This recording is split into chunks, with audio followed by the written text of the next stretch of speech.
video. So today we're going to be talking about TikTok books. I'm sure if you're watching book videos on YouTube, you probably consume the same kind of media on TikTok. So books. BookTok is full of recommendations, think pieces, pretty much anything, loads of discussions on books, but mostly recommendations.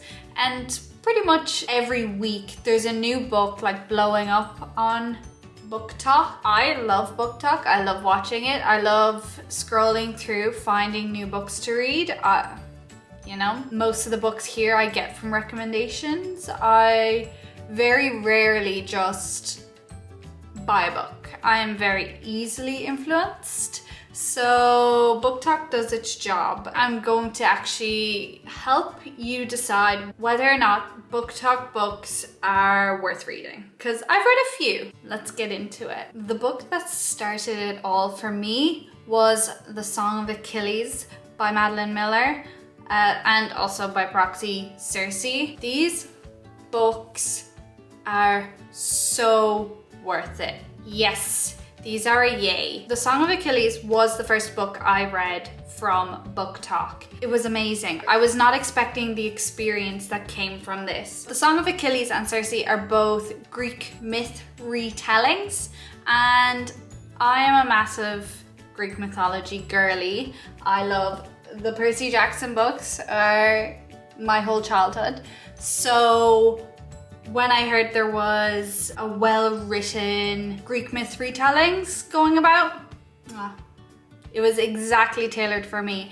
And oh my goodness, yes, especially Song of Achilles. Like, it was really emotional, like so emotional, definitely cried at some point. And both the books are beautifully written. Like, Madeline Miller has a forever fan in me, and most of the internet really, because of it. But that was kind of the book that started it all to me. I'm sure there were more books before that, but I didn't have TikTok until the pandemic, so I can't really speak to anything that was popular on BookTok before that. Next, we have the Ali Hazelwood collection, and I have too many Ali Hazelwoods to grab them all out, but yeah, they're here.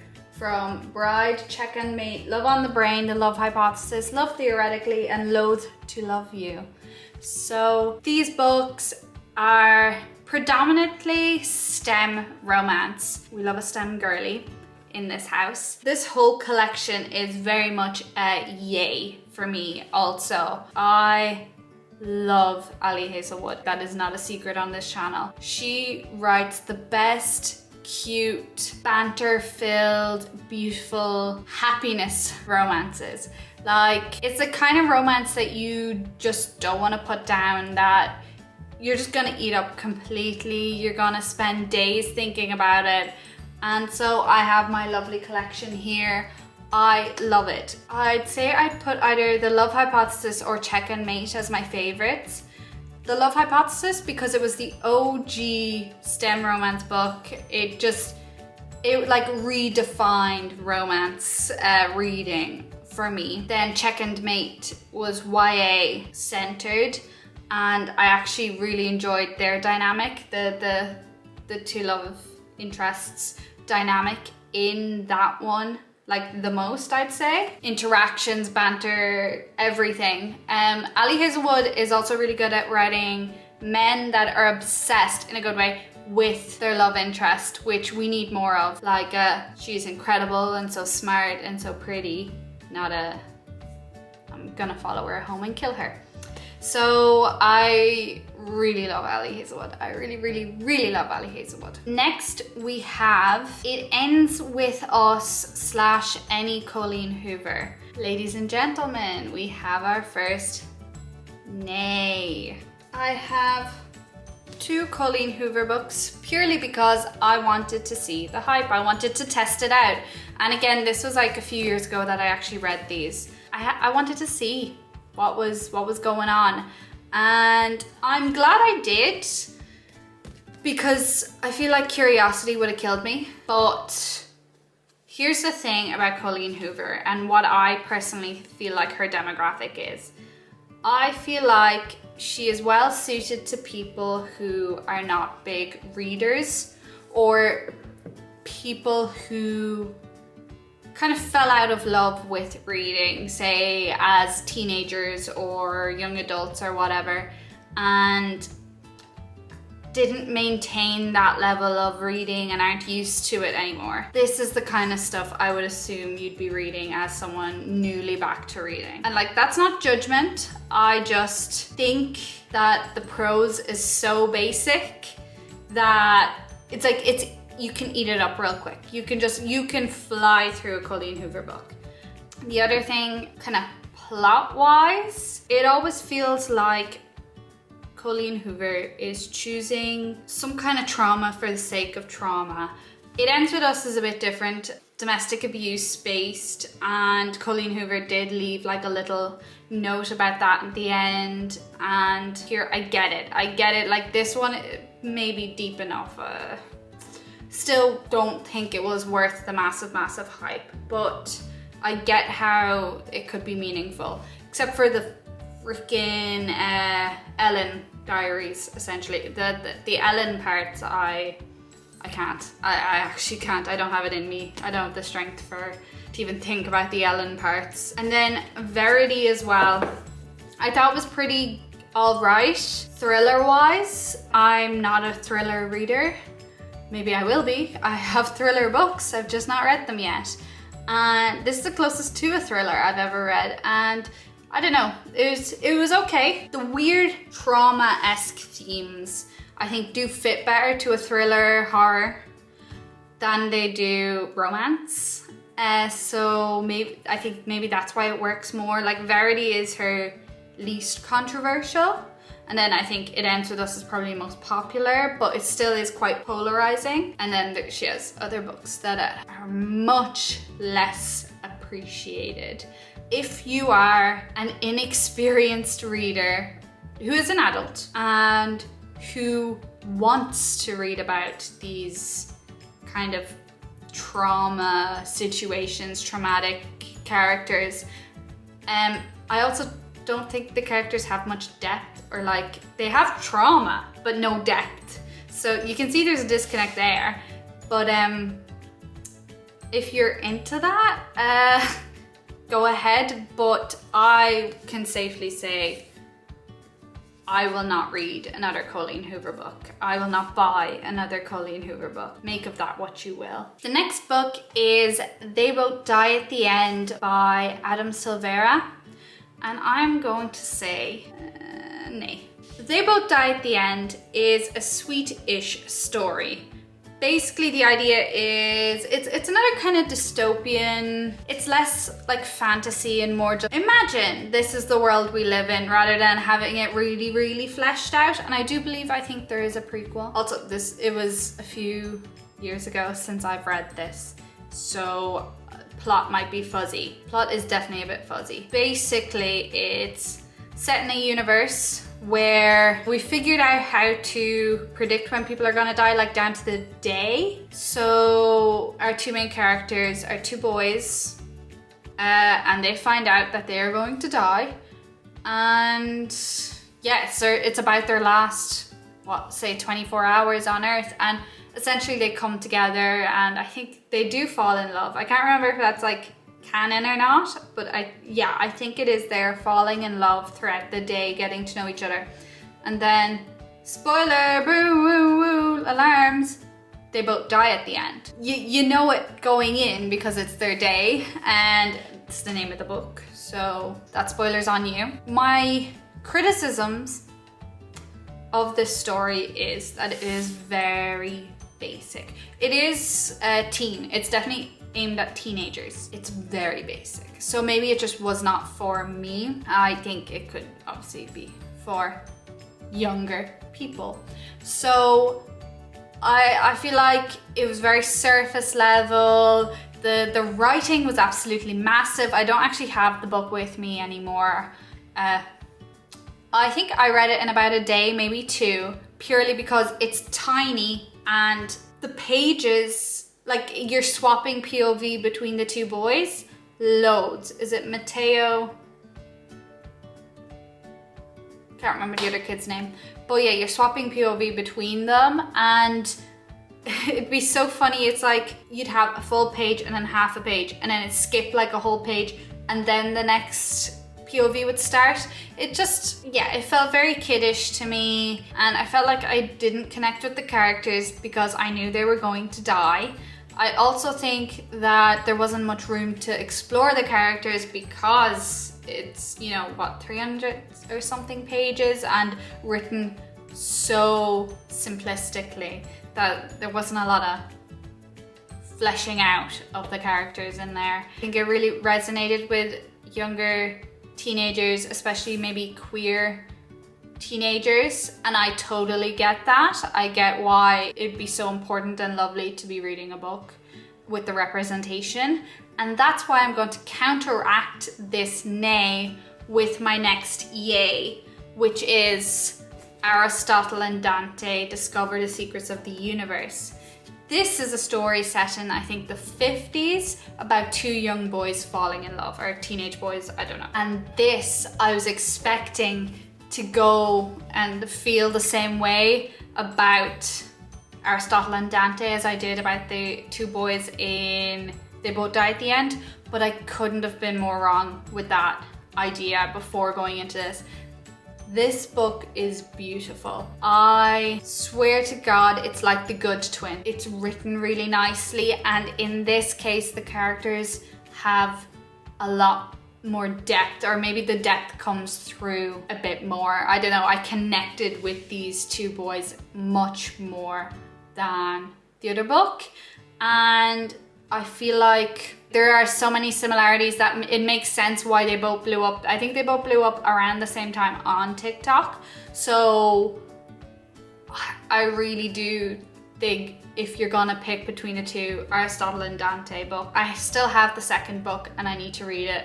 So Aristotle and Dante, into yay you get. Next we have the Sarah J Maas books, Her Whole Universe, and I'm obviously putting that in yay, kind of off camera, but basically this whole shelf is pretty much Sarah J Maas books. I really enjoyed them, and I always have. I started the Throne of Glass series, I want to say 2018 or 2019. I think it was 2018 or 2019. It was around then when I read the first Throne of Glass, and I was absolutely blown away. I can't even put into words how shook I was for the whole book. I personally prefer the Throne of Glass series. I prefer the plot line. I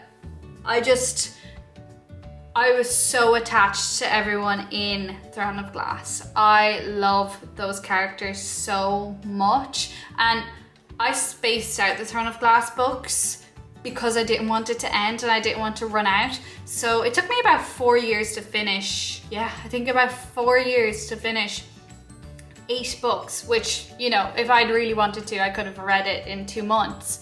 But I was just savoring it and spacing it all out. I love Aelin. Aelin is my favorite character, and I don't think that's an original opinion. I don't think I am special for that. But yeah, that whole cast of characters, if you are thinking of reading Sarah J Maas, I recommend Throne of Glass first. ACOTAR, A Court of Thorns and Roses, I read last year. I read the first one in like March, and I thought it was good. I was like, okay, this is a solid start to the series, but it's nowhere near as solid as Throne of Glass was. I was still like skeptical of this love that it's gotten online. And then I read the second one, and that like tipped me. The end of the second one, I literally, like, I read and then I ran to the shop because I needed them. So I bought the rest of them and I read them all within the week. Like, I was so in love with ACOTAR as I was reading them that I needed to rip into them. That still being said, Throne of Glass I still think is better. Maybe it was because I didn't know Sarah J Maas's writing as well yet, so I didn't foresee anything coming. Whereas there were certain plots with Feyre I saw coming in ACOTAR. So I think if you're gonna pick one and not the other, I would put forward Throne of Glass. Oh yeah, and then obviously Crescent City is like the not as popular cousin or something of the two. Crescent City is quite good. I really enjoyed the first and second Crescent City, like 5 and 5, full 5 and 5 for both of them. And then the last one was good, but not as good. I think it was a slight letdown compared to the other two. So they're all yays, don't get me wrong. Throne of Glass, ACOTAR, Crescent City. There's your ranking, I suppose. Next, we have the Twisted series. And I'm going to put this as a maybe, okay? Twisted series I have right behind my head at all times. So I've actually only read 3 out of the 4. The 4th one will be read at some stage, I don't know. It depends on what you're going into romance for. You know? Like if you're just looking for trashy, smutty romance books, Twisted. If you're tired of trashy, smutty romance, no, not Twisted. So yeah, I am, you know, I would recommend Twisted series to my friends. They're pretty easy to read. They're reminiscent of, again, the Wattpad era. So if you're an AO3 girly, I would recommend. Definitely won't be for everyone. So depends on what you're looking for. Next, I have Taylor Jenkins Reid books in general, specifically The 7 Husbands of Evelyn Hugo. This is a really basic, back in the day, BookTok book, from what I remember. Again, this was from my early days where people were going crazy for this. First published in 2021. This is in no way a surprising answer. Read it, just read it. Like, you shouldn't even doubt Taylor Jenkins Reid at this stage. I have read 2 books. I think this one and Daisy Jones and the Six, both of them incredible.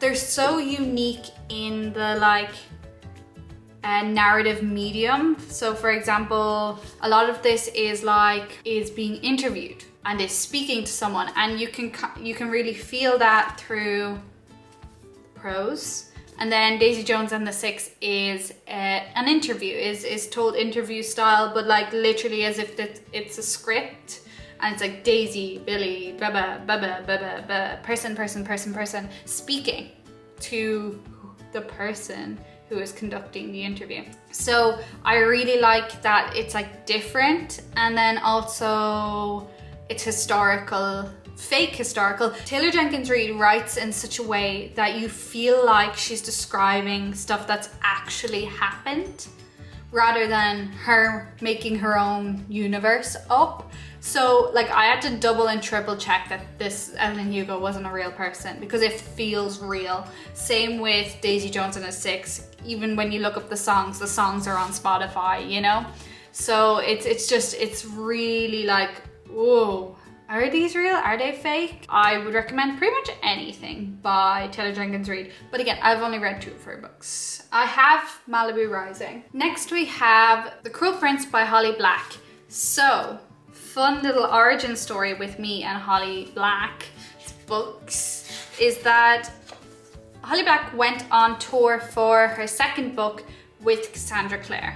And I was an avid, and still am, an avid Cassandra Clare fan. I had to go see her on tour, and since Holly Black was going with her, I hadn't read anything Holly Black at the time. This was 2019, by the way. And so I felt guilty going to a Cassandra Clare event when it wasn't just Cassandra Clare without having read the other person's book. So I asked for The Cruel Prince and The Wicked King for Christmas, and I ended up getting them, reading them, and loving them. So I love The Cruel Prince. This was my first ever like really dip into fairies. I think it all, besides a bit of Cassandra Clare, but she doesn't really do them as heavily as Holly Black does. It's like Holly Black's whole thing. This was my first dip into any kind of fairies, the like not being able to lie, all of the like courts and stuff. That was completely new to me. So I think this was a great starting point. It's YA/teen age, but there's still like really dark stuff in these, and it's written in such a way that like you could see how it's for teens, but also it definitely appeals to older people. The politics in the Cruel Prince series is unmatched. Like they're written so well and it's so interesting. It's almost like just a massive chessboard, seeing it all go. And that's what I loved about it particularly. I also, gonna brag moment, is I have this and the second one signed because Holly Black was willing to sign any book you brought. So I think I got to it before I saw it on BookTok, but it is so worth the hype. I think it's also a good baby fantasy, you know, baby's first fantasy almost. So if you're on the edge, not sure if you'd like fantasy, I think this would be a good enough one to like dip your toe in. I also think that if you're going into this expecting like fairy smut, like how Sarah J Maas kind of is known for, or anyone else, don't. It's not, it's teen YA, so just keep that in mind. There is obviously romance going on, but that is not the main thing. I really love The Cruel Prince. Those are the main TikTok books I could actually think of, I could actually find. Other like honorable mentions, I suppose, are I really want to read Six of Crows. That's supposed to be incredible. I've read Shadow and Bone because I want to read Shadow and Bone series first and then get to Six of Crows, hence why I haven't already. And the first Shadow and Bone was really painful to get through. I didn't think it was that good at all. I have the second one and I doubt it's much better, but I will persevere through the three of them just to get to Six of Crows.